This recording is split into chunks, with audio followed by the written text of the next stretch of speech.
Hello everyone. आज हम लोग क्लास 10th हिस्ट्री का चैप्टर नंबर फर्स्ट जिसका नाम है the rise of nationalism in Europe, इस पूरे चैप्टर को हम लोग अच्छी तरीके से समझेंगे। ठीक है, इस चैप्टर के बारे में हम बात करने वाले हैं और आप देख ही सकते हो बाकी बहुत सारे चैप्टर्स हैं। ये पूरा चैप्टर 6 तक है यहाँ पे, तो इन सारे चैप्टर को हम लोग एक एक करके समझेंगे और हर दिन हम एक चैप्टर ही समझेंगे ताकि आपको भी ज़्यादा बर्डन ना हो और वीडियो ज़्यादा लंबी भी ना हो और सभी को लाइन बाय लाइन सारी चीज़ें समझ आ जाए। तो बिना किसी टाइम वेस्ट के हम लोग शुरू करते हैं। देखो, सबसे पहले हम समझते हैं टाइटल को। इस चैप्टर का टाइटल है the rise of nationalism in Europe. तो राइज का मतलब होता है किसी भी चीज़ का उदय होना, ठीक है, यानी कि उभरना। तो जो यूरोप है, ठीक है, यूरोप एक कंट्री है। यूरोप में नेशनलिज्म मतलब यूरोप में पहले 100% क्या थी, मोनार्ची थी। तो मतलब राजाओं का शासन होता था। तो वहाँ पे नेशनलिज्म, डेमोक्रेसी, ये सारी चीज़ें कैसे आई, ये सारी चीज़ें हमको इस चैप्टर में पढ़ना है। तो नेशनलिज्म का राइज कैसे हुआ यूरोप में, यही चीज़ें हमको इस पूरे चैप्टर में दिया गया है और हमको बेसिकली ये सारी चीज़ें पढ़ना भी है। तो आई होप आपको समझ आ गया होगा। देन ये जो आप पेंटिंग देख पा रहे हो, ठीक है, मोस्ट इम्पॉर्टेंट पेंटिंग है ये, इसके बारे में भी बात करेंगे। और ये जो आप देख पा रहे हो यहाँ पे जितने भी वर्ड्स हैं, ठीक है, जितने भी वर्ड्स हैं जो कि हाईलाइटेड है, ठीक है, ये पार्ट हाईलाइटेड दिख रहा है और ये अंडरलाइन दिख रहा है। ऐसा ही आप अपनी बुक में भी बना लीजिए, ठीक है, पेंसिल या पेन से अंडरलाइन या हाईलाइट करते जाइए क्योंकि ये सारे इंपॉर्टेंट टर्म्स हैं और इंपॉर्टेंट पॉइंट हैं। सो हम लोग शुरू करते हैं लाइन बाय लाइन एक्सप्लेनेशन को। तो स्टार्ट करते हैं पहली लाइन से। In 1848 the Frederic Sorrieu the French artist prepared a series of 4 prints visualizing his dream of a world made up of democratic and social republics। तो क्या होता है कि 1848 में एक आर्टिस्ट आता है, ठीक है, फ्रेडरिक सूरियो नाम का। तो ये एक फ्रेंच आर्टिस्ट होता है और ये प्रिपेयर करता है सीरीज ऑफ 4 प्रिंट्स। ये अपने ब्रेन में एक विजुअलाइजेशन करता है, ठीक है, एक क्या बोल सकते हैं हम, एक थिंक करता है, मतलब एक थिंकिंग पार्ट में वो 4 पेंटिंग बनाता है अपनी ड्रीम में। और वो जो पेंटिंग होती है 4, ठीक है, वो किस टॉपिक पे होती है, डेमोक्रेटिक एंड सोशल रिपब्लिक्स, ठीक है, इस टॉपिक पे वो विजुअलाइज करता है 4 पेंटिंग को। उसमें से जो एक पेंटिंग है वो आपको ऊपर दिख रही होगी, उसको भी डिस्कस करेंगे। सो the first print, figure 1 of the series, show the people of Europe and America and men and women of all ages and social classes। तो ये जो फर्स्ट प्रिंट था ना, उसमें मैन और वुमेन और डिफरेंट एजेस और डिफरेंट सोशल क्लासेस, ठीक है, दिखाए गए हैं। ये लोग क्या कर रहे हैं, ये लोग मार्च कर रहे हैं इन अ लॉन्ग ट्रेन, मतलब एक लंबी ट्रेन जैसे ये लोग मार्चिंग कर रहे हैं। अब आगे देखो, एंड ऑफरिंग, ठीक है, homage to the Statue of Liberty as a pass by it. तो ये सभी लोग होमेज प्रोवाइड कर रहे हैं, ठीक है, होमेज मीन्स सम्मान प्रोवाइड कर रहे हैं। किसको प्रोवाइड कर रहे हैं, स्टैचू ऑफ लिबर्टी को। तो स्टैचू ऑफ लिबर्टी को ये सभी लोग सम्मान दे रहे हैं। अब ये सारी चीज़ें क्यों हो रही है ये भी समझेंगे, पहले इन सारी चीज़ों को समझिए आप। तो अभी तक हमने देखा कि सारे मैन और वुमेन क्या कर रहे हैं, होमेज प्रोवाइड कर रहे हैं, ठीक है, सम्मान दे रहे हैं स्टैचू ऑफ लिबर्टी को जब वो वहाँ से गुजर रहे हैं, ठीक है। As you would recall, the artist of the time of the French Revolution personified the liberty as a female figure। तो आप सभी को पता होगा कि जो फ्रेंच जो आर्टिस्ट है यहाँ पर उसने जो फ्रीडम है, ठीक है, जो जैसे कि जो टर्म है फ्रीडम, उसको रिप्रेजेंट किया है फीमेल फिगर से, ठीक है, और वही फीमेल फिगर है स्टैचू ऑफ लिबर्टी। तो उसकी विजुअलाइजेशन ने, मतलब उसकी विजुअलाइजेशन में उसने क्या किया, एक फ्रीडम को एक लेडी से शो किया है, ठीक है। देन जो वो लेडी है यानी कि स्टैचू ऑफ लिबर्टी है, यहाँ पर आप देख सकते हो कि टॉर्च ऑफ एनलाइटमेंट है, ठीक है। She bears in one hand and the other मतलब दूसरे में charter of the right of man है। तो देखते हैं इसको। इस फोटो में आप देखो, यहाँ पर ये फीमेल फिगर आपको दिख रही होगी, ठीक है। इसी को कहा गया है स्टैचू ऑफ लिबर्टी। और आप ये जितना ये देख पा रहे हो ना, जितने लोग आ रहे हैं, ठीक है, ये मार्च करते हुए आ रहे हैं और यहाँ से जस्ट गुजर रहे हैं, ठीक है। तो ये सारे लोग क्या हैं, ये चेन बना रहे हैं, ठीक है। चेन जैसा दिख रहा है कि ये लोग चेन बना रहे हैं और यहाँ से गुजर रहे हैं। अब यहाँ पे आप देखो, इसको अगर हम हटा दें तो ये पार्ट आप देख पा रहे हो, ठीक है। यहाँ पर एक टॉर्च है स्टैचू ऑफ लिबर्टी के हाथ में। ये जो टॉर्च है यहाँ पे, ये दिखा रहा है एनलाइटमेंट ऑफ नॉलेज। यहाँ पे सभी लोगों को ये स्टैचू सभी को क्या कर रही है, टॉर्च दिखा रही है, यानी दिशा दिखा रही है ज्ञान का। और साथ ही उनके हाथ, दूसरे हाथ में यहाँ पे आप देखो, यहाँ पर है चार्टर ऑफ मेंस राइट, मतलब जो मानव के जितने भी अधिकार हैं, मेंस के जितने भी राइट्स हैं वो यहाँ पर हैं, ठीक है। तो ये था स्टैचू ऑफ लिबर्टी। और धीरे धीरे हम चीज़ें समझेंगे, ठीक है। अभी हम आगे चलते हैं। यहाँ पर हम थे, ठीक है। तो यहाँ पर हम चार्टर ऑफ मैन तक हो गया था। अब on the earth in the foreground of the image lie the shattered remains of the symbol of absolutist institutions। तो यहाँ पे जो आप फोरग्राउंड देख पा रहे हो, ठीक है, ऐसे समझ नहीं आएगा आपको। यहाँ देखो,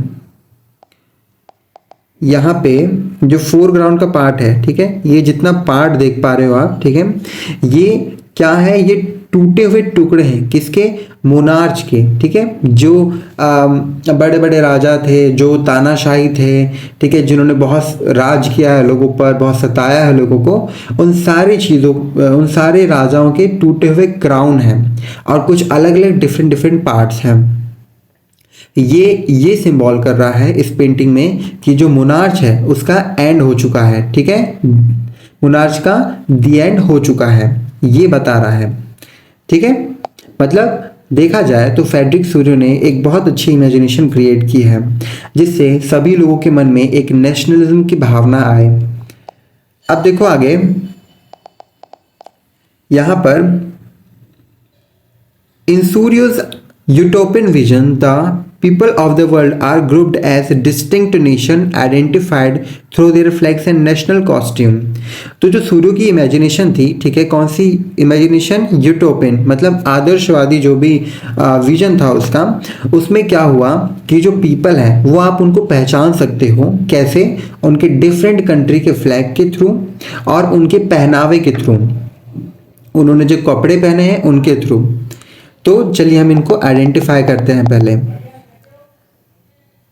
leading the procession they pass by the Statue of Liberty as the United State and Switzerland which by this time were already nation states. तो जो यूनाइटेड स्टेट है, ठीक है, जो यूनाइटेड स्टेट है, स्विट्जरलैंड है, ये पहले से ही नेशन स्टेट्स हैं, ठीक है। अब देखो एक चीज़ और समझो, इस पेंटिंग में आपको यहाँ पे जितने लोग दिख रहे हैं, ठीक है, मतलब जो पहुँच चुके हैं स्टैचू ऑफ लिबर्टी के पास, तो ये सिंबल दिखा रहा है कि इन लोगों को फ्रीडम मिल चुकी है। और ये जितने भी लोग अभी चल के आ रहे हैं, ठीक है, ये इनको फ्रीडम मिलने वाली है, ऐसा फ्रेडरिक सूर्य ने डिज़ाइन किया है इस पेंटिंग को। तो सबसे आगे आप जो देख पा रहे हो, ठीक है, सबसे आगे कौन लोग हैं, यूनाइटेड स्टेट के लोग हैं और स्विट्जरलैंड के लोग हैं, जिनको क्या मिल चुकी है, डेमोक्रेसी उनकी कंट्री में हो चुका है, डेमोक्रेटिक वो कंट्री हो चुकी है। तो उनको फ्रेडरिक सूर्य ने सबसे आगे रखा हुआ है। और उसकी जस्ट पीछे, अच्छा ठीक है, हम लोग पहले लाइन बाय लाइन समझते हैं। फिर यहाँ पे देखो, यहाँ पर है फ्रांस, ठीक है, फ्रांस। अब देखो, identifiable by the revolutionary tricolour just reach the statue. जो फ्रांस है वो जस्ट अभी पहुंचा है, मतलब उसके विजन में फ्रांस अब फ्री होने वाला है मोनार्च सिस्टम से। उसके बाद देखो, she followed by the people of Germany bearing the black and red and golden flag. उसके पीछे मतलब फ्रांस के पीछे जर्मनी आपको दिख रही होगी, ठीक है। अभी हम देखेंगे तो जर्मनी जो है, रुको देख ही लेते हैं।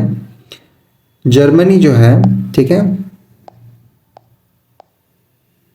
ये है जर्मनी, ये है फ्रांस, ठीक है। तो जो फ्रांस के पीछे जर्मनी है, और जर्मनी जो है वो अभी यूनाइटेड नेशन बना भी नहीं था, फिर भी इसको ऐसा दिखाया जा रहा है, ठीक है। हमने देख लिया जर्मनी भी black and red and golden flag है। Interestingly, at the time when Suryo created this image, the German people did not yet existed as United Nation. तो जब सूर्यो ने इस पेंटिंग क्रिएट किया था ना, तो जर्मन पीपल अभी यूनाइटेड नेशन नहीं बने थे, पर फिर भी उसने ऐसा शो किया है पेंटिंग में।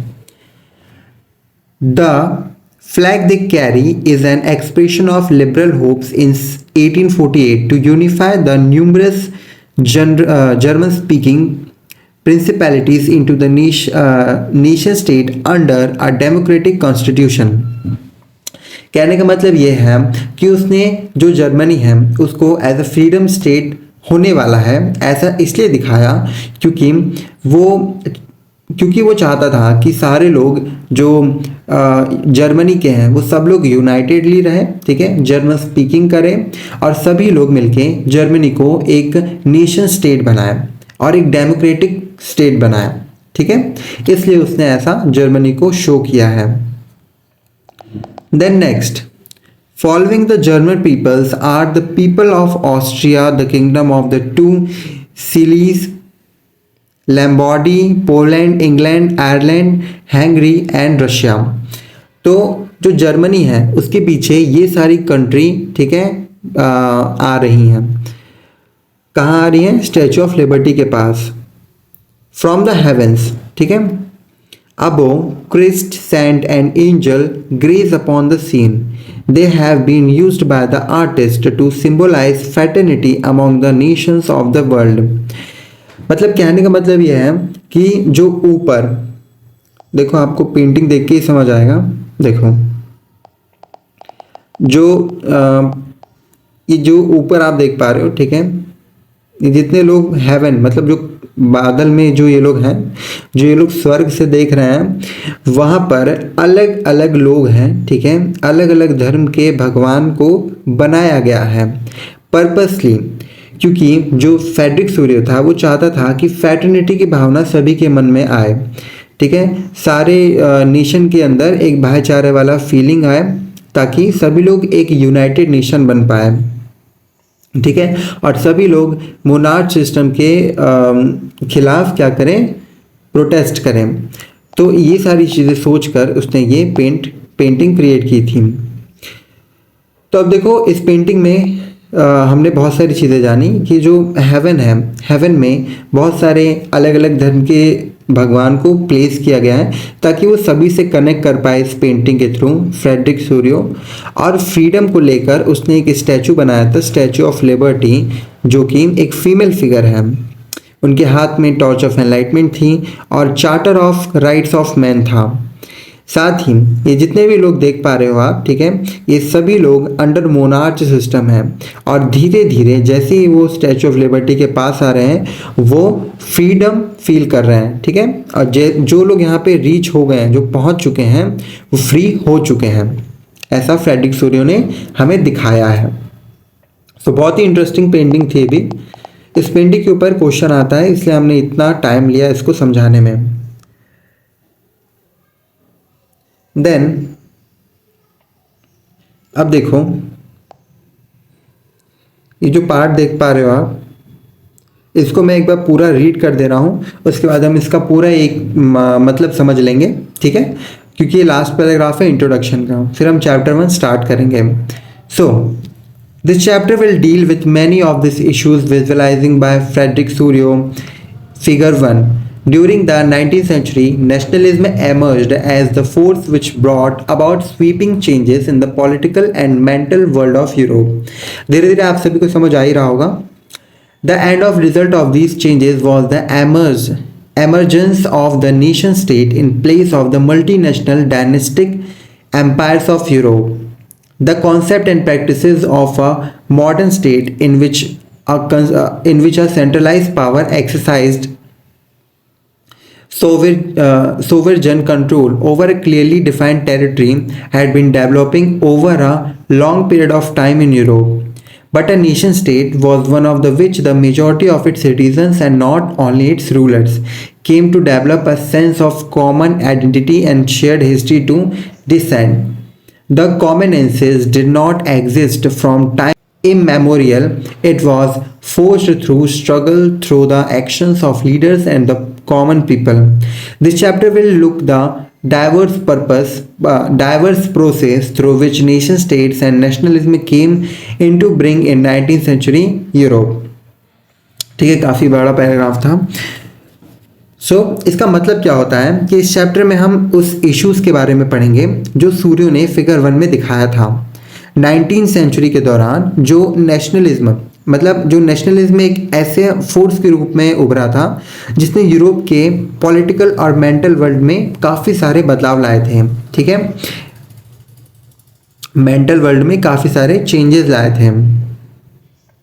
इन बदलाव का जितने भी बदलाव हुए थे इनका फाइनल रिजल्ट था नेशन स्टेट का उद्गम, मतलब कि उत्पत्ति, जहां multinational dynastic empire of Europe ने जगह ले ली थी. मॉडर्न स्टेट का कॉन्सेप्ट और प्रैक्टिस जिसमें एक सेंट्रलाइज्ड पावर क्लियरली डिफाइन हो रही है. ठीक है, जो मॉडर्न स्टेट था उसमें क्लियरली डिफाइन हो रही है, टेरिटरी पर अपना कंट्रोल रखता है. ठीक है, ये काफ़ी टाइम से यूरोप में डेवलप हो रहा है. लेकिन नेशन स्टेट जो नेशन स्टेट था उसमें ये एक ऐसा स्टेट था जहां ज़्यादातर सिटीजन्स सिर्फ रूलर्स नहीं, एक कॉमन आइडेंटिटी और शेयर्ड हिस्ट्री या डिसेंट को फील करते थे. ये कॉमनेंसेस पुरानी नहीं थी, ये स्ट्रगल्स, लीडर्स और कॉमन लोगों के एक्शन से बनी थी. ठीक है, स्ट्रगल से बनी थी. ये चैप्टर हमें ये दिखाता है स्टूडेंट्स कि किस तरह नेशन स्टेट और नेशनलिज्म 19th सेंचुरी यूरोप में धीरे धीरे डेवलप हुई. ठीक है, कैसे यूरोप में वो आगे बढ़ी. तो ये चैप्टर इन्हीं सारी चीज़ों से डील करता है. ये इंट्रोडक्शन पार्ट बहुत इंपॉर्टेंट था, इसलिए हमने इसको अच्छे तरीके से समझने में पूरा टाइम दिया है. अब हम बढ़ते हैं चैप्टर 1 के ऊपर. चैप्टर 1 का नाम है the French revolution and the idea of the nation. ये चैप्टर का नाम है. हम लोग स्टार्ट करते हैं. देखो, the first clear expression of the nationalism came with the French revolution in 1789. तो जो पहला एक्सप्रेशन था, यानी पहला आइडिया बोल लो, पहली एक्टिविटी बोल लो. ठीक है, एक्सप्रेशन मतलब होता है इंडिकेशन यानी अभिव्यक्ति. तो जो पहला आइडिया था ऑफ नेशनलिज्म वो आया 1789 में. France, as you would remember, was a full-fledged territorial state in 1789 under the rule of an absolute monarch. तो आपको पता है जो फ्रांस है, ठीक है, वो एक फुल फ्लैज्ड टेरिटोरियल स्टेट था. फुल फ्लैज्ड टेरिटोरियल स्टेट मतलब एक फुल्ली डेवलप्ड स्टेट. पर ये 1789 में अंडर एब्सोल्यूट मोनार्च था, मतलब एक राजा के अंडर ये सारा कंट्री था. ठीक है, then the political and constitutional change that came in the wake of the French Revolution led to the transfer of sovereignty from the monarch to a body of French citizens. मतलब जब French revolution हुआ, मतलब किया गया जब French revolution को, तो जितने भी पॉलिटिकल, जितने भी कॉन्स्टिट्यूशनल चेंजेस थे, ठीक है, ये सारी चीज़ों का ट्रांसफ़र हो गया फ्रेंच पीपल के अंडर में. तो जितनी भी सोवर्जिनिटी थी, ठीक है, जितनी भी सुप्रीम पावर्स थी, इन सभी को, जो कि मोनार्च में पहले थी, इन सभी को फ्रेंच पीपल को दे दिया गया, ठीक है। तो मतलब मान सकते हैं कि फ्रेंच रिवॉल्यूशन का बहुत ज़्यादा फायदा मिला है। फिर रिवॉल्यूशन के दौरान ये प्रोक्लेम्ड किया गया, ठीक है, मतलब पब्लिकली अनाउंस कर दिया गया इस बात को कि जो पीपल हैं वो अपना फ्यूचर खुद डिसाइड करेंगे, जो अपना हैंसफोर्थ है, जो अपना आने वाला कल है, उसको वो लोग खुद डिसाइड करेंगे और अपनी डेस्टिनी को खुद ही शेप करेंगे, ठीक है। मतलब ये सारी चीज़ें पब्लिक के हाथ में सौंप दी गई और जो मोनार्च था उसका एंड हो गया, ठीक है। नाउ अब आगे देखो, अगर आपको कुछ भी समझ नहीं आए तो आप मुझसे बिल्कुल पूछ सकते हैं, और मैं लाइन बाय लाइन एक्सप्लेनेशन इसलिए कर रहा हूँ क्योंकि लाइन बाय लाइन एक्सप्लेनेशन से आपको पूरा चैप्टर अच्छी तरीके से समझ आ जाएगा और कोई भी कंफ्यूजन नहीं रहेगी। सो आगे देखो, From the very beginning, the French revolutionaries introduced various measures and practices that could create a sense of collective identity amongst the French people. तो बहुत शुरुआत से ही, ठीक है, जो फ्रेंच रिवॉल्यूशनरीज थे उन्होंने बहुत सारी ऐसे आइडियाज़ लगाए, बहुत सारे ऐसे मेजर्स बनाए जिससे सभी लोग एक फील करें, यूनाइटेड फील करें। और फ्रेंच जो रिवॉल्यूशनरीज थे वो यही चाहते थे कि सभी लोग अगर यूनाइटेड हो गए तो मोनार्च का जल्द से जल्द मोनार्च जल्द से जल्द ख़त्म हो जाएगा। तो वो यही चाहते थे कि सभी लोग एक यूनिटी बनाएं। तो उसके लिए उन्होंने आइडिया दिया, द आइडिया ऑफ ला पैट्री, मतलब द फादरलैंड, और ली सिटोयन यानी कि द सिटीजन्स। अब एक मिनट ज़रा इसको क्लियर करते हैं, फिर इसको अच्छे से समझते हैं।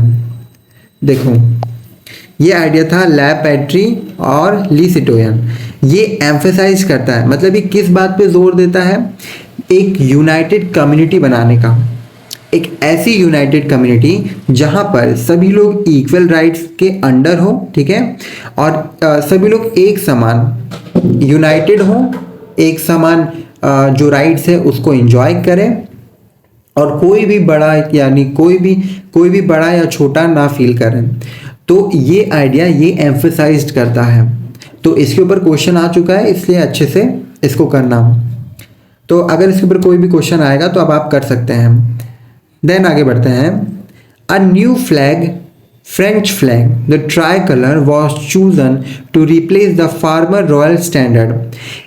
देन इसके बाद फ्रेंच रिवॉल्यूशन के बाद क्या हुआ, जो फ्रेंच था वहाँ का एक नया फ्लैग चूज़ किया गया, ट्राई कलर यानी 3 कलर का, और उसको रिप्लेस कर दिया गया जो भी वहाँ का रॉयल स्टैंडर्ड, मतलब जो भी राजा था उसके फ्लैग से उसको रिप्लेस कर दिया गया था।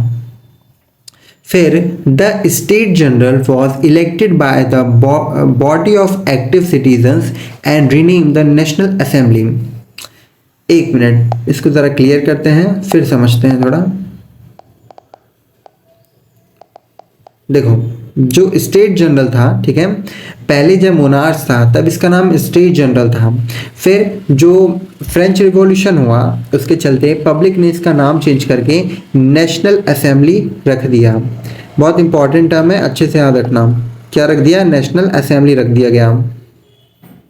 फिर new hymns were composed, oaths taken and martyrs commemorated in all in the name of the nations।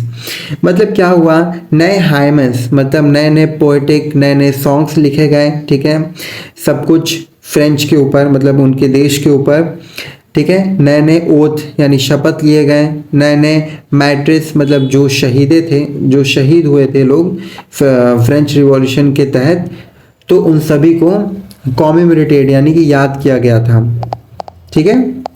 ये सब कुछ हो रहा था all in the name of the nation, सब कुछ नेशन के लिए हो रहा था उनके। तो ये उन सभी का एक ग्रैटिट्यूड है जो कि वो अपने नेशन के लिए दे रहे हैं और कर रहे हैं, ठीक है, क्योंकि उनको फ्रीडम मिल चुकी है। A centralized administrative system was put in the place and it formulated uniform law for all citizens within its territory। तो एक सेंट्रलाइज्ड एडमिनिस्ट्रेटिव सिस्टम बनाया गया जिसके अंडर सारे पीपल को एक सेम लॉ को फॉलो करना होगा। ठीक है, सारे पीपल के लिए एक ही लॉ होगा। ठीक है, फिर internal custom duties and dues were abolished. ठीक है, and a uniform system of weight and measures was adopted. तो जितनी भी इंटरनल कस्टम ड्यूटीज थी, ठीक है, जो कि मोनार्च में चलती थी, जितने भी ड्यूज थे, ये सबको एबॉलिश कर दिया गया, मतलब ख़त्म कर दिया गया, और एक नया और सही यूनिफॉर्म वेट सिस्टम और मेजर सिस्टम को अडॉप्ट किया गया, यानी कि अपनाया गया। इससे क्या होगा, इससे सारे लोगों को रियल वैल्यू मिलेगी, जो भी वो अनाज बेच रहे हैं, जो भी वो अनाज उगा रहे हैं। ठीक है, तो ये बहुत अच्छी बात है। देन उसके बाद यहाँ देखो, regional dialects were discouraged and French, as it was spoken and written in Paris, became the common language of the nation। मतलब जितनी भी रीजनल, मतलब जो अदर लैंग्वेज बोली जाती थी फ्रेंच नेशन में, उसको डिस्करेज यानी कि कम इम्पोर्टेंस दिया गया, और जो पेरिस वाली फ्रेंच लैंग्वेज है ना, उसको कॉमन लैंग्वेज कर दिया गया इस पूरे नेशन में। ठीक है, देन आगे देखो, the revolutionaries further declared that it was the mission and the destiny of the French nation to liberate the people of Europe from despotism, in other words, to help other people of Europe to become nation।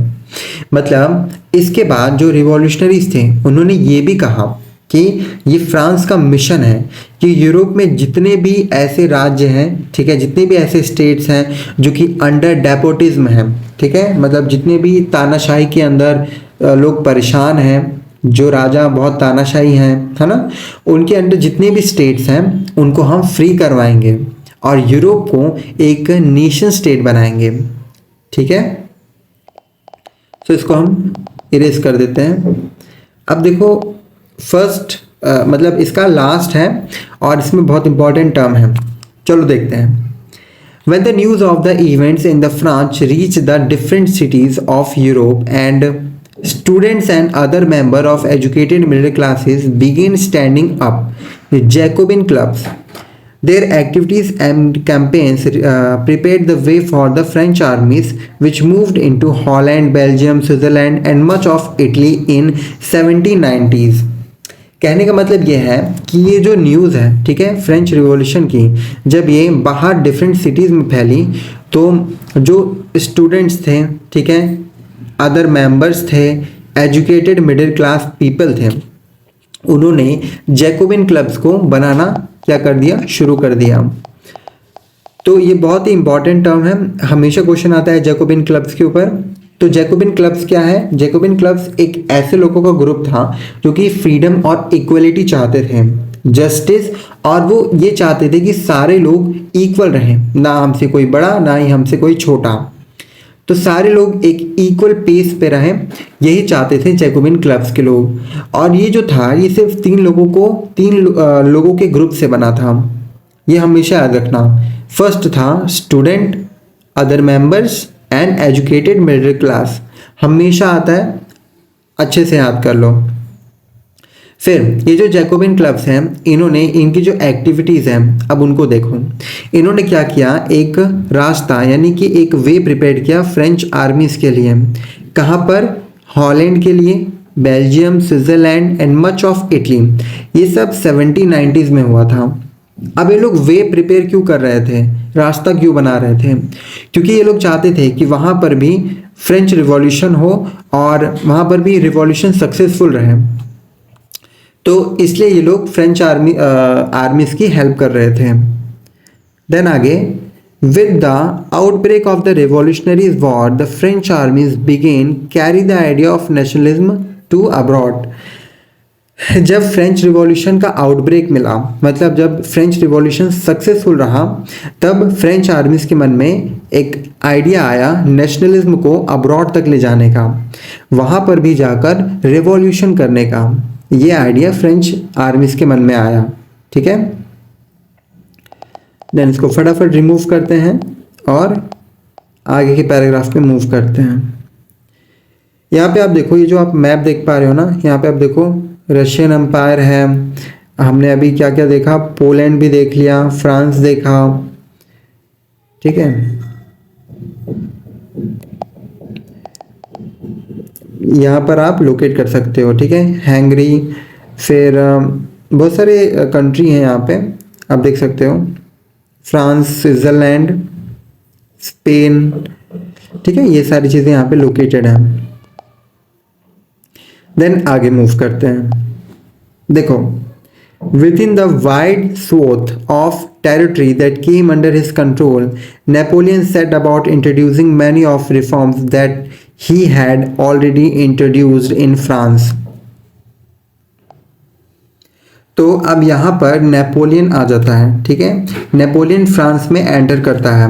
याद रखना, जो Napoleon था वो 1799 में आया था और 1815 तक रहा था। हमेशा याद रखना कि अगर क्वेश्चन आया when was Napoleon came to France, तो हमेशा याद रखना 1799, और कब तक रहा, 1815 तक। ओके, इसको याद रखो। तो अब यहाँ पर क्या कहा जा रहा है, विद इन द वाइड स्वॉथ, मतलब कि उसका जितना भी बड़ा टेरिटरी रीजन था, ठीक है, जो कि उसके कंट्रोल में था, अंडर हिज कंट्रोल, नेपोलियन की बात हो रही है यहाँ पे। Napoleon set about the introducing many of the reforms, उसने बहुत सारे रिफॉर्म्स किए, बहुत सारे अच्छे अच्छे बदलाव किए। ठीक है, जो भी टेरिटरी उसके अंडर थी, और जैसा कि उसने रिफॉर्म्स अलग अलग टेरिटरीज में किए, वैसे ही उसने फ्रांस में भी किया। थ्रू रिटर्न टू मोनार्च, उसने मोनार्च को वापस ला दिया फ्रांस में। जो फ्रेंच रिवॉल्यूशन हुआ था उसका अब कोई भी फ़ायदा नहीं मिल रहा है, क्योंकि उसने मोनार्च वापस ला दिया। Napoleon had no doubt destroy democracy in France, Napoleon ने डेमोक्रेसी तो डिस्ट्रॉय कर ही दी है। ठीक है, इसमें कोई डाउट नहीं है। But in the administrative field, he had incorporated revolutionary principles in order to make the whole system more rational and efficient. पर नेपोलियन के अकॉर्डिंग इसने एक प्रिंसिपल, ठीक है, एक प्रिंसिपल सेट किया है ताकि जो बाकी लोग हैं उनको जो सिस्टम है, जो सिस्टम चल रहा है, वो मोर रेशनल लगे और मोर एफिशिएंट लगे। तो उसके लिए उसने नेपोलियनिक कोड दिया था, जिसको सिविल कोड ऑफ 1804 भी कहते हैं। ठीक है, देन उसके बाद देखो, इसने जो कुछ प्रिंसिपल दिए थे उसको अब हम आगे देखते हैं धीरे धीरे। इसके हम ड्रॉबैक भी देखेंगे और नेपोलियन के आने का बेनिफिट भी देखेंगे, तो अच्छे से समझो।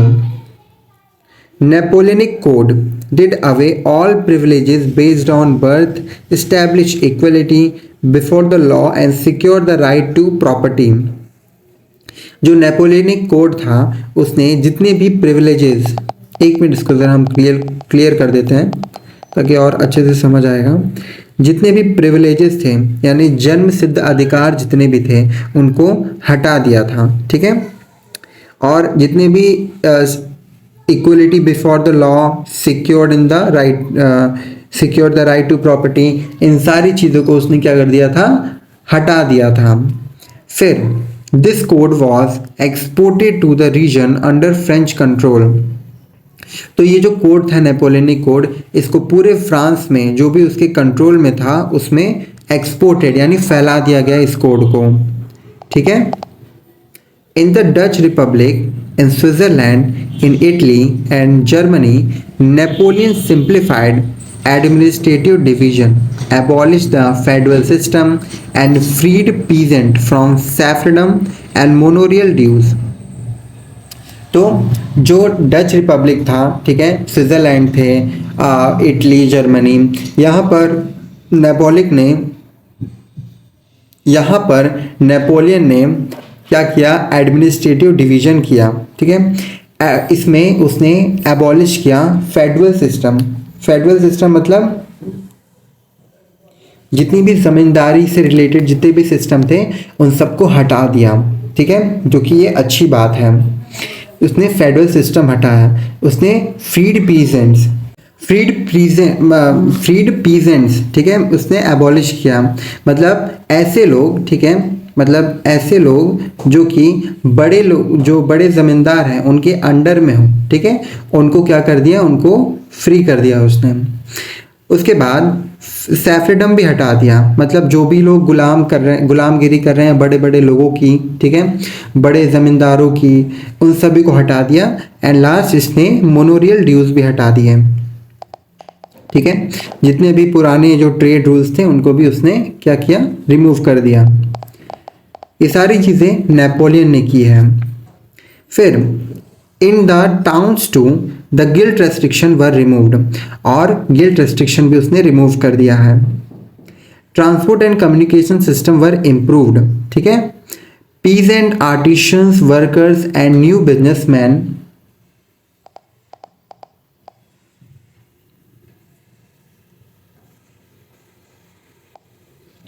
enjoyed a new found freedom.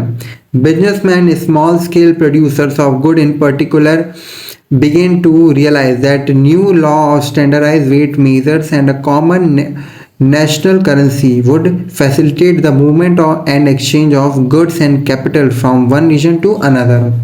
तो जितने भी पीजेंट्स थे, आर्टिशंस थे, वर्कर्स थे, न्यू बिजनेसमैन थे, उन सभी ने एक न्यू फ्रीडम को महसूस किया।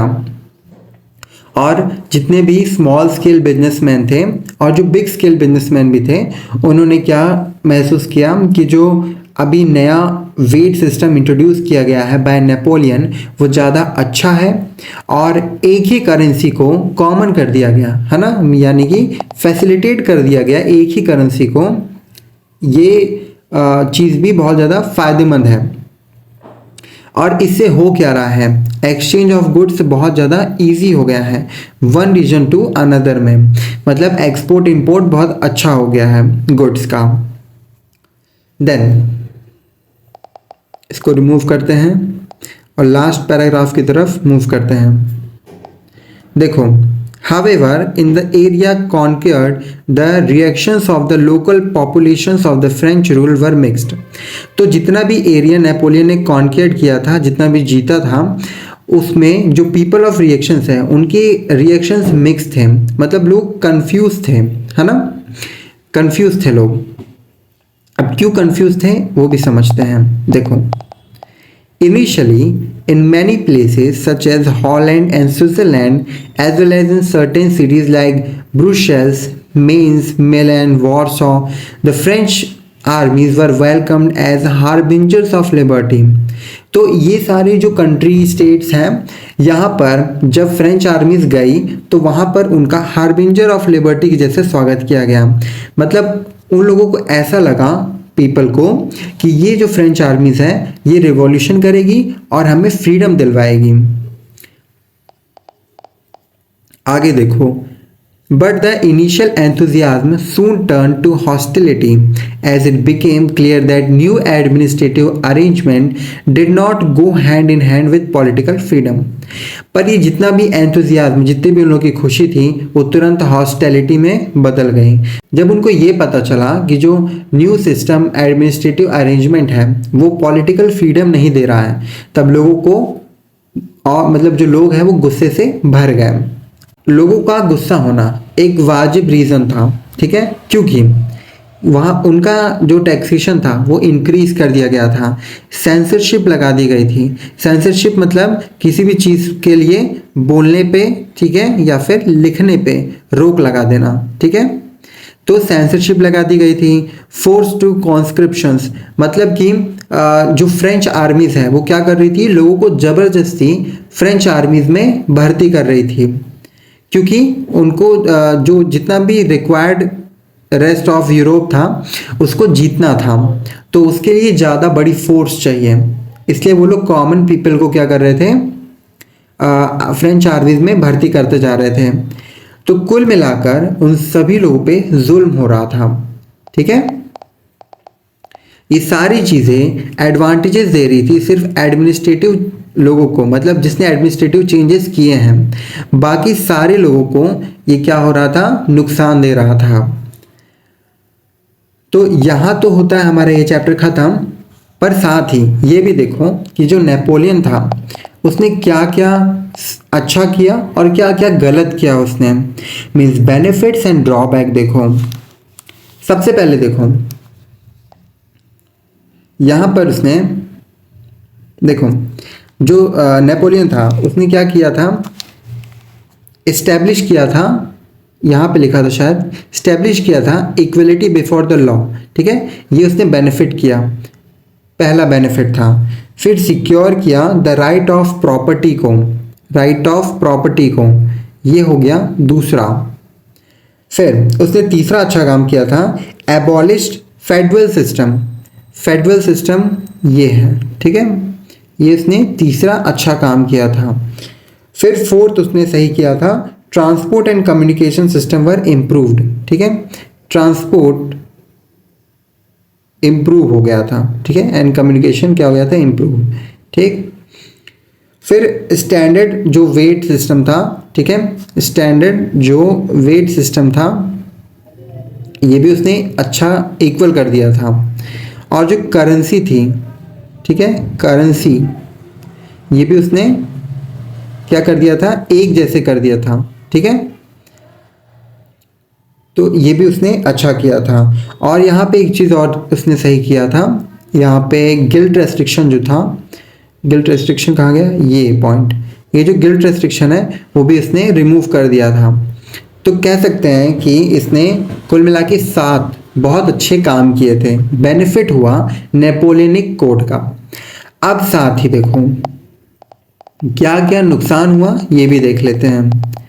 7 बेनिफिट के साथ साथ उसने बहुत सारा नुकसान भी किया है, तो उसको देखो। सबसे पहले उसने क्या किया,